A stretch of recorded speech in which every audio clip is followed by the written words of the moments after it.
Hi, and welcome back to the channel. Today we're going to work on self-hypnosis for weight management. Not weight loss, but weight management.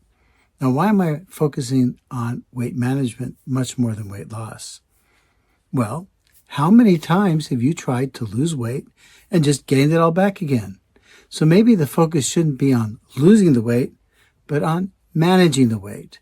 That means you're going to want to start your focus on permanently losing the weight because it's a consequence of weight management. That's going to be the focus of this video, and I'm going to teach you how to use self-hypnosis to achieve that goal. Are you ready? Let's go. I'm super excited about teaching you this very simple program. It consists of 5 easy steps, and once you've mastered each of the steps, you will be able to permanently manage your weight at that level that you deem healthy for yourself. We're all a little bit different in the way our bodies are put together, and for some people you might just naturally be heavier than what your BMI should say, and other people are going to be thinner and their BMI is going to be a little bit outside of the range. But don't worry, you don't have to follow the norm. You just have to know yourself well enough and what's healthy for you. Okay, let's go through these 5 steps. Step 1, be clear about the behavioral changes you want. You should be able to actually film it in your mind's eye. We're going to come back to and clarify that in a little bit. Step 2, you should include some form of exercise for permanent weight management. I'm not going to go into this step 2. I'm probably going to end up making my own video about that. However, it is very important to be able to have some sort of integrative strategy for exercise. Step 3, anticipate when things are going to be very difficult and be mentally prepared for that ahead of time. Step 4, understand the psychology of pain and how you can hack your brain to avoid pain and transform pain so that you actually are able to grow and be the person you want to be. Step 5 is the self-hypnotic session in and of itself. In order to program all these different things that we're going through different steps in order to make it a permanent part of your new behavioral changes. Let's go into step 1, being very clear about the desired behavior. I'm going to give you an example. Maybe you're a fan of intermittent fasting. And this is just an example. You could use whichever example you want. But let's say you're a fan of that, and you decided that you want to stop eating at around 5 o'clock and resume eating the next day at around noon. So how many hours is that? Isn't that about 19 hours of not eating? That means you have a 5-hour eating window. And you have to be able to have a clear idea in your mind, clear thoughts, images about this time, when it's going to happen, how you're going to do it, what you're going to eat, etc. It's very important that you have this image in your mind about the time and the time spent when you're going to do self-hypnosis, because part of the way of influencing the mind is being both able to tell yourself how long you're going to want to fast, but also being able to imagine it in terms of your mind. Another important aspect, if you want to be able to maintain your weight easily, is that you should be eating homemade foods. You should not eat any sort of processed foods whatsoever. And the reason why that is, it's very hard if you're not eating sugar and you're not eating flour or very minimal amounts of that, like minimal amounts, to keep the weight on if you are now going to start embarking on an exercise program, or if you're intermittent fasting, or if you're just eating fewer calories during the day. It's not going to make that much of a difference, just as long as you're eating whole grained foods and really good quality meats. It's going to be very, very beneficial to be able to maintain your weight, by switching your diet over to any sort of diet that suits you, but does not consist of processed foods. We addressed in step 2 exercise, but I'm going to say that for its own video. We're just going to jump over that for now. Step 3 is all about being able to anticipate when things might go wrong. I set up on my little list here before I started these main points. Hunger. You want to give in because you are hungry. 2, you just have this desire for something. Maybe you have a sweet tooth or something. You just want to eat something. Make some sort of satisfying feeling of crunching, munching, or chewing, swallowing, whatever it might be. So that's step 2. You're going to want to be aware of your weaknesses. You're obviously not going to want to consume any amounts, according if you want to be super healthy, but of course that's unrealistic, or minimal amounts of alcohol if you want to be able to maintain your weight. At the same time, you're going to want to avoid your sweet tooth if you have that, or whatever other sort of thing that might be getting in the way of you being able to maintain your ideal weight. The thing is, you probably haven't thought about it. Let's say your ideal weight is 50 kilos and you weigh 70. Well, guess what? You already weigh your ideal weight. You're just 20 kilos overweight. Okay? So it's kind of funny to think that way, that if you're supposed to be weighing, let's say, around 105 pounds and you're weighing 125 or 135 pounds, well, you already weigh 105 pounds. You're already at your ideal weight. You just have to get rid of the extra weight that's on there. It's kind of a funny play on words, or a different way of looking at it, that your ideal weight is already there. You just got to be able to maintain that. And so the philosophy here is that if you're eating the number of calories you would need to eat in order to maintain a body weight of, let's say, 105 pounds, if you were already eating that, but that would mean you're eating at a calorie deficit. And that's going to allow you to gradually go down in weight and end up at the weight you want to be. You might want to use an online calculator for that, or just trust that you unconsciously know what you need to do in order to bring the weight down. And obviously, measuring yourself once or twice a week is going to be beneficial, just to make sure you're on track. Step 4. I think this is probably one of the most important steps, or very integral to understanding how to deal with pain, whether that be hunger pain or the pain of denying yourself something you really want. Because it is painful, right? You suddenly have this sweet tooth and you want to satisfy it, and yet you're going to deny yourself that pleasure. The question then is, how can we deal with this pain in order to mitigate it, or at least get rid of it? The thing with pain is that pain is always associated to our stress response.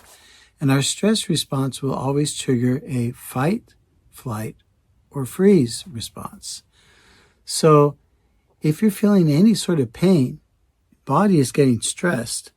And that stress is either going to make you want to fight, which means you're getting angry and you want to protect yourself, or it's getting you ready to run away, flight. In other words, you're feeling extreme fear, and the only way you can get rid of that fear is if you escape from the situation. And then we have freeze. Now, freeze is a feeling of completely losing all your energy, and literally, in the most extreme cases, not being able to move. When you fall into freeze, the whole idea of freeze is that whatever animal has got a hold of you and wants to eat you, it might think you're already dead, relax a moment, and then you can get up and run away. And the whole problem with pain, when we're experiencing it, is that at the unconscious level, we are not programmed to try to expose ourselves to pain. Because pain in the past has always led to a dangerous situation.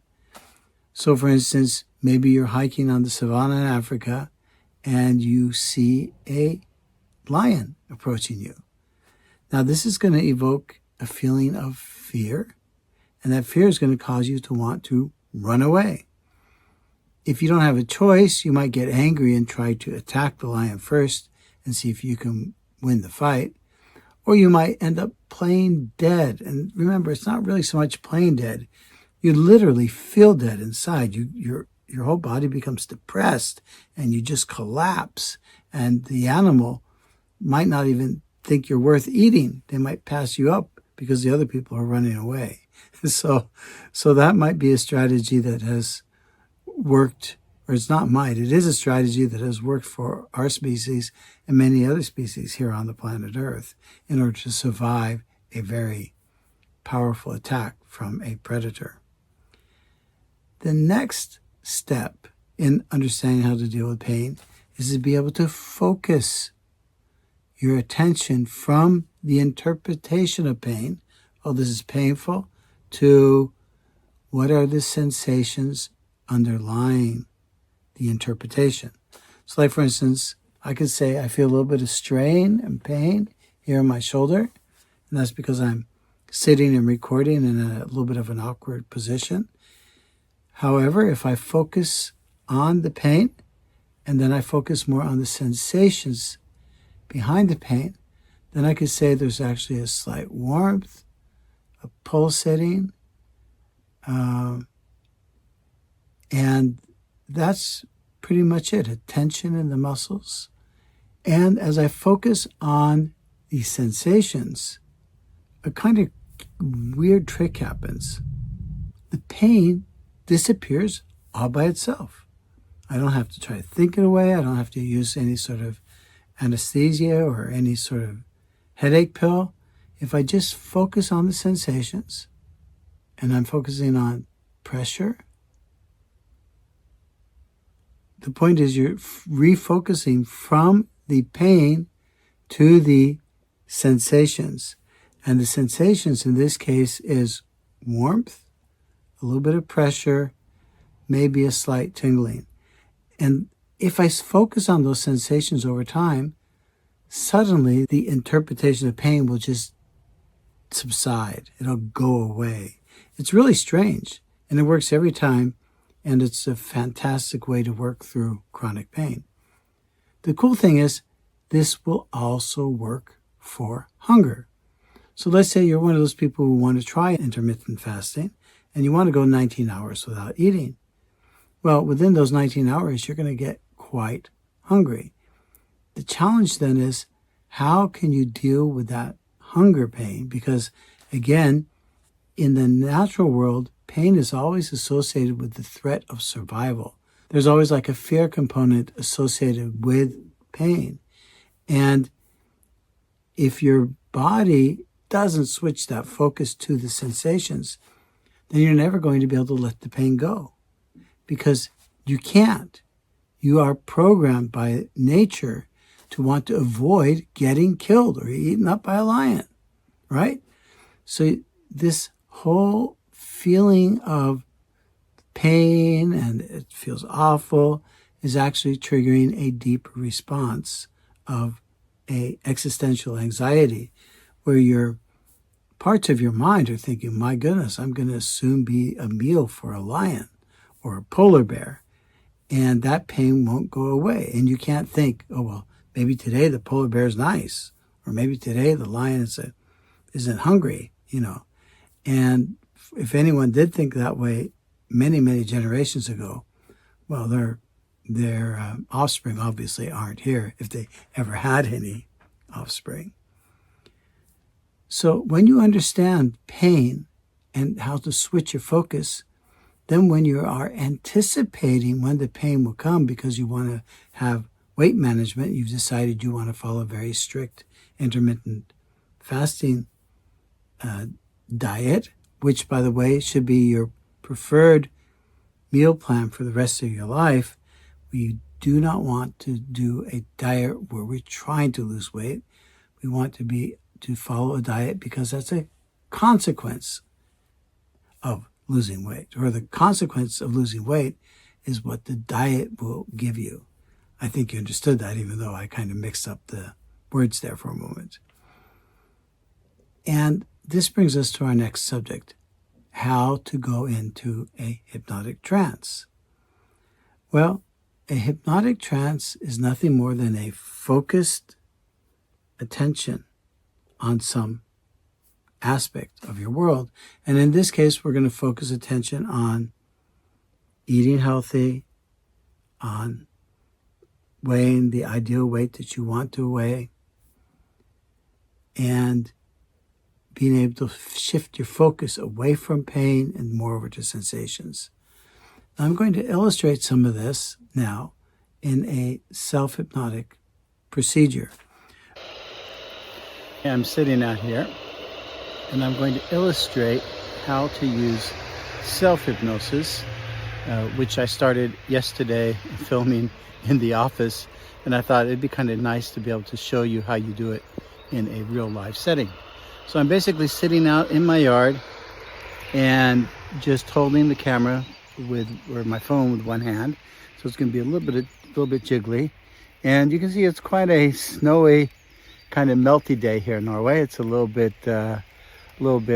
gray weather with a mixture of rain and snow falling down, and I'm dressed so that I can stay warm.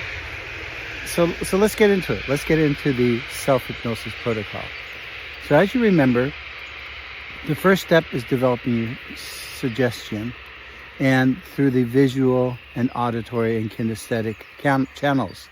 So I've decided to go with the fasting, and I'm going to try it out for a week to see if that's something for me.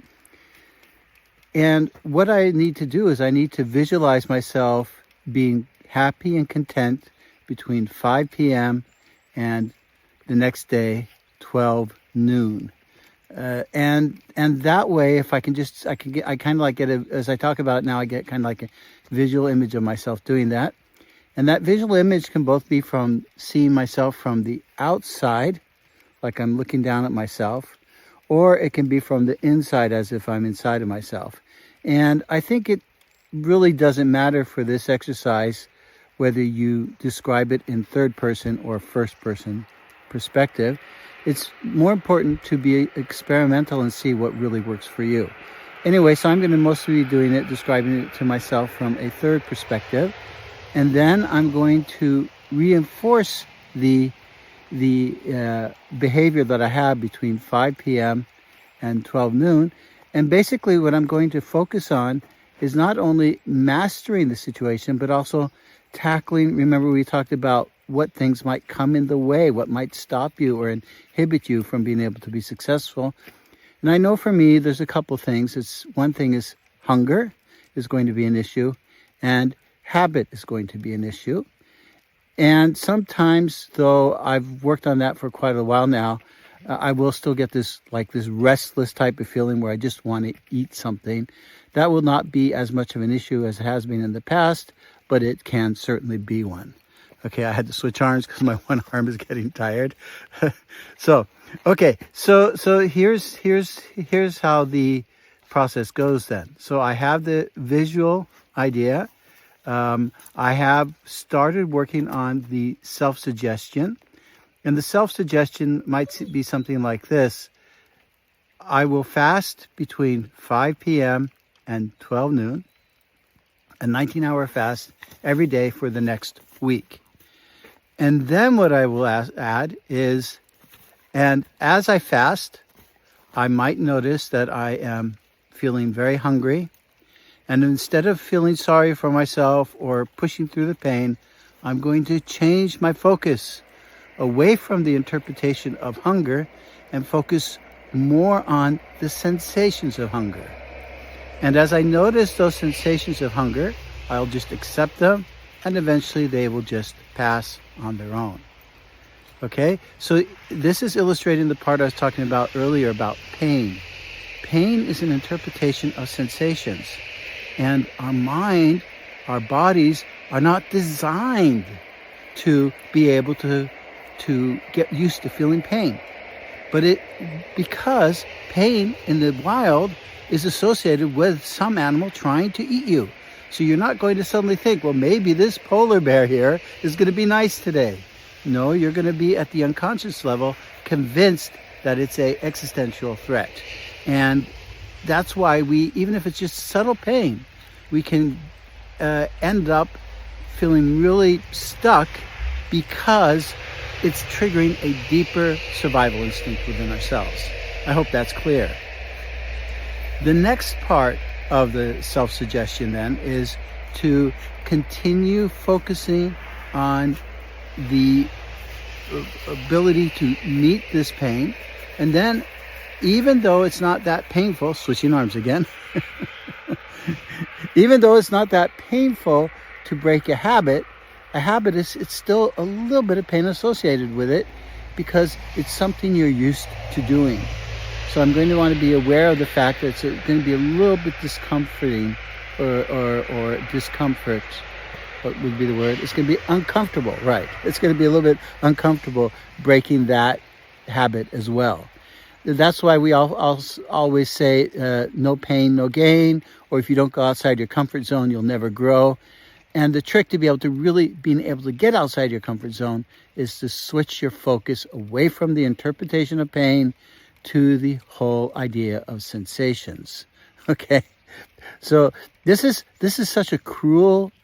This is such a not cruel, but such a pivotal point to understand that in order to make change, you have to be able to redefine how you experience the pain of discomfort or the pain of being hungry. Now, the reason why I've chosen a week is because I want to test it out and see if this is actually something I can sustain over the long term. Because remember, this video is not about weight loss, it's about weight maintenance. And I've decided I want to get down to around 88 kilos. I currently weigh around 92, 93, 94, depending upon how much I've been eating. And I'll let you know in a week's time how the suggestion is going, or maybe I'll even jump in a little bit in between time. Okay, so let's put it all together. So before you go into the self-hypnotic state, you're going to want to state how long you want to be in that state. And I've decided I want to be there for about 3 minutes because I don't want you to have to sit there and watch me be in a hypnotic state and get bored waiting for me to come out of it. So there'll be about 3 minutes where I'm in that state. And I say about, I mean, you could be very precise and think you're going to actually do it within the 3 minute time frame. But my experience has been that the time isn't as important. Although some people are very surprised. There's my dog in the background, by the way. Anyway, so it's not so important, the time, just as long as it's an approximate time. And so that will be the frame, right? And then after the frame, you tell yourself the self-suggestion. And the self-suggestion would be something like I said earlier, and it's also a visual thing. I am now going to fast between 5 p.m. and 12 noon every day for the next week. And if I encounter feelings of hunger or just the habit of wanting to eat or just a desire to just, do something that I shouldn't be doing, I'm going to accept that pain, refocus on the sensations, and just accept the sensations. And so this is something I'm going to repeat in my mind over and over again as I see myself doing these behaviors. I hope that makes sense. And the end of the suggestion is then I'll awaken after about 3 minutes, and then I will explain to you what happened and how that felt. Okay, so let's switch arms. I might switch arms in 3 minutes. Let's go ahead and start doing it. I'm now going to close my eyes, and I'll just explain what's happening. So as my eyes are closed, I've decided to use the candle flame induction technique. And that's a visual technique where I imagine I'm looking into a candle flame. And as I look into that candle flame, I'm going to say to myself, I'm now going to go into a deep hypnotic state for 3 minutes, unless something more important happens. I'm now going to go into a deep hypnotic state, unless something more important happens. I'm now going to go into a deep hypnotic state, unless something more important happens. Now I'm continuing looking at the candle flame, and as I do so, I'm going to say the self-suggestion. And this next week, from Saturday to Saturday, I will now fast between 5 p.m. and 12 noon, a 19-hour fast. And if I encounter hunger, habit, or just wanting to give up, I will face that discomfort by refocusing on the sensations.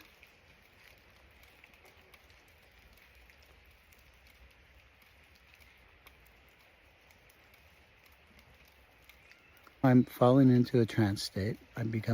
It's harder and harder for me to talk. And what I'll do now is I'll just be silent for about 2 or 3 minutes and just repeat the self-suggestion every time I feel myself going out of the trance state.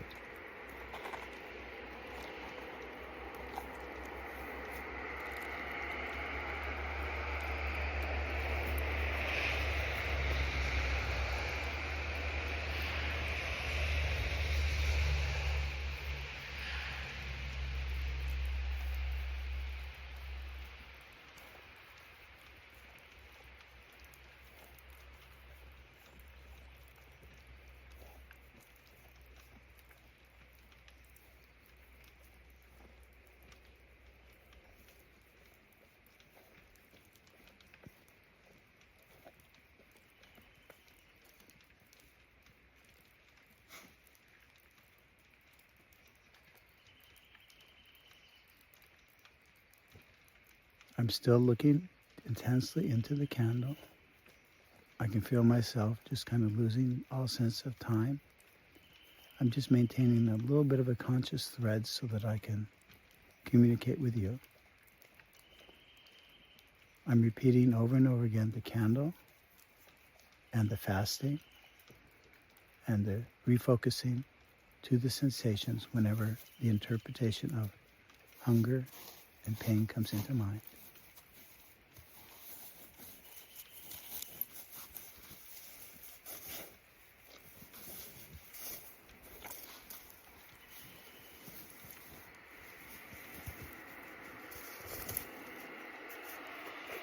Switch arms again.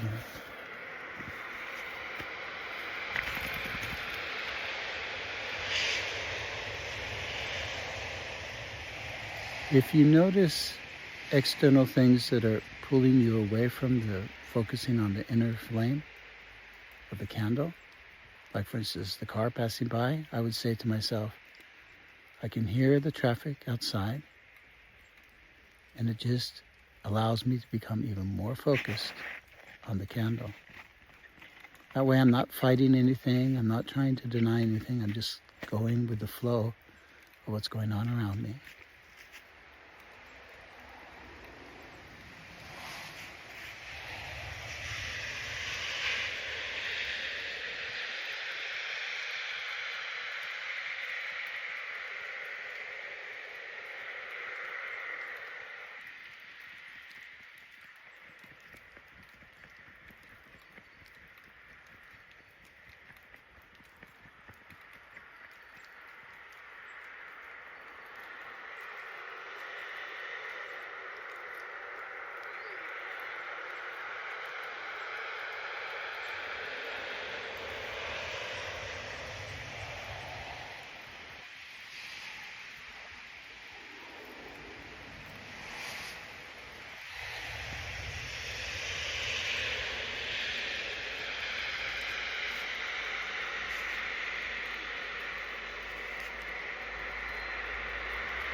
I'm getting a sensation now that it's been about 3 minutes. I'm going to start allowing myself to awaken now.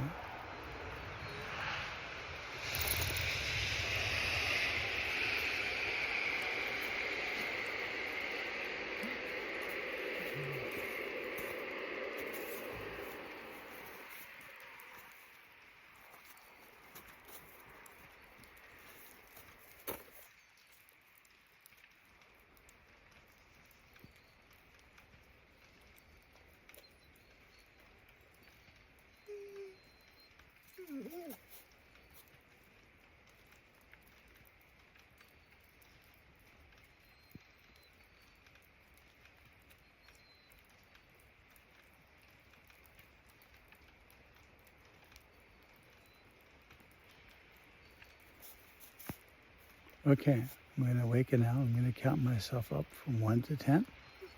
1, 2, 3. I'm awakening more and more. 4, 5, 6. I'm becoming more and more awake. 6, 7, 8, 9, 10. Okay, completely awake. So this was an illustration of the process where you get to see me doing it live. And I will test it out and show you that it actually works for the next week that's coming. And then I'll find out if this is something really for me. And this is how you want to approach change in general. You pick a specific goal, you test it to see if it's something you're really comfortable with. And then if it works for you, you continue doing it until you maybe get an inspiration and want to change things up a little bit. And that's okay. Everyone's going to tell you their ideal thing about, oh, you have to get up at 4 o'clock in the morning or 5 o'clock in the morning, or you have to do this or you have to do that. No, follow what works for you and use hypnosis, and feel free to adapt anything I tell you so that it fits your lifestyle and your particular personality. There is no one shoe that fits all. It would be ridiculous if you went into a shoe store and every shoe was the same size. No, it's the same thing with self-development. Feel free to figure out how you can tailor all the different techniques, how you can find the right pair of shoes and tailor that suit and just look really, really sharp in your life by understanding that in you have the solutions and you have the resources to make those changes that you really want. I'm planning on turning this series about self-hypnosis into a little ebook. So if you're interested, please put yourself on the waiting list. There's a link below.